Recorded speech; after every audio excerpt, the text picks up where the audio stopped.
আপনাদের ফোনে 50% চার্জ থাকা সত্ত্বেও ফোন বন্ধ হয়ে যাচ্ছে এবং পেছনের এই কভারটি ফুলে যাচ্ছে। আজকের ভিডিওটি তাদের জন্য। তা আপনারা এটি কিভাবে সমাধান করতে পারবেন সেটি আজকে আমি আপনাদের দেখাবো। এই সমস্যাটি সাধারণত অ্যান্ড্রয়েডের রেডমি নোট 8 হয়ে থাকে এবং অনেক ফোনের হয়ে থাকে। যাদের এই সমস্যা তারা সবাই চিন্তা করবেন না, এটি হচ্ছে ব্যাটারির প্রবলেম।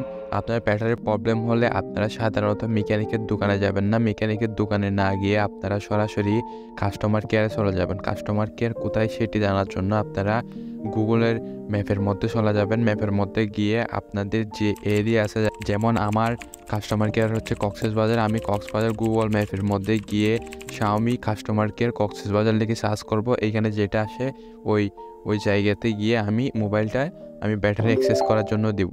যেমন আমি কাস্টমার কেয়ারে গিয়ে যে দেখতে পাচ্ছেন আমার কিন্তু রিসিপ্টটা কিন্তু দিয়ে দিছে এরা। আপনারা এখানে একটা স্ট্যাম্প দিবে, স্ট্যাম্পের মধ্যে স্বাক্ষর করবেন পাঁচটা করার পরে ব্যাটারির প্রাইসটা বলে দিবে। আমার ব্যাটারির প্রাইস দিয়েছে আপনার 2000 টাকা, যেটা আমার একদম ভালো ব্যাটারি।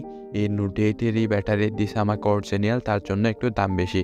আপনারা কিন্তু দোকান থেকে ঠিক করলে 1100 টাকা 500 টাকার মধ্যে ঠিক করতে পারবেন। যেহেতু আমি ভালোটা এবং কোয়ালিটি ফুল ব্যাটারি লাগাইছি, তার জন্য আমার কিন্তু দাম কিন্তু বেশি পড়ছে। তো আপনারা একটু টাকা বেশি গেলে আপনারা এটা লাগাবেন। লাগানোর পরে আপনাদের তারা রকেট দিয়ে ফিনিশিং করে রাখবে। এটা আপনারা আধা ঘন্টা রাখবেন। আধা ঘন্টার পরে আপনারা এটা খুলে ফেলবেন। খোলার পরে এই যে দেখতে পাচ্ছেন আমার ফোন কিন্তু খুব সহজে চলতেছে। আগের মতন 50% চার্জ থাকা সত্ত্বেও কিন্তু বন্ধ হচ্ছে না এবং দীর্ঘদিন কিন্তু আমার ফোন কিন্তু লাস্টিং করতেছে। আমি একবার চার্জ দিলে আমার কিন্তু সরাসরি একদিন চলে যাচ্ছে। তো বন্ধুরা, আপনারা এভাবেই কিন্তু আপনাদের ফোনটি খুব যত্ন সহকারে আপনারা রিফারবিশ করে আপনারা ইউজ করতে পারবেন। ধন্যবাদ সবাইকে।